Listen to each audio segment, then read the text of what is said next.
Welcome to Penrose Learning, where we make understanding easy. In this video, I will show you how to make mixed dal chawal. First, let's gather our essential ingredients.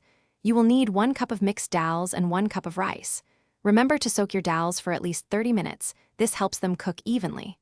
Also, have your aromatic spices ready, including cumin, turmeric, and garam masala. Don't forget to chop 1 onion, 2 tomatoes, and a few green chilies for a burst of flavor.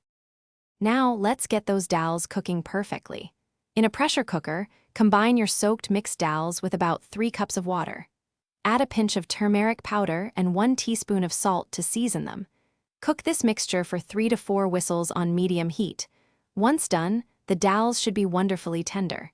You can mash them lightly with the back of a spoon for a creamier texture, if that's what you prefer. Next up, the heart of our dal chawal, the flavorful tadka.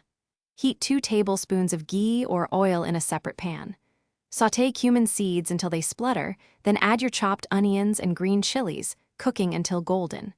Stir in ginger garlic paste, chopped tomatoes, and your powdered spices. Meanwhile, cook 1 cup of rice with 2 cups of water in a separate pot or rice cooker until fluffy and perfectly done.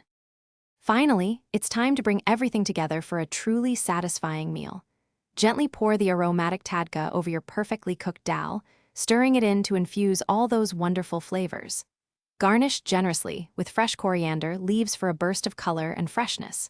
Serve this delicious, hot mixed dal alongside your fluffy, steaming rice. Get ready to enjoy a comforting and incredibly nutritious homemade meal that's perfect any day. Thanks for watching. If this was helpful, leave a like and consider subscribing. See you next time.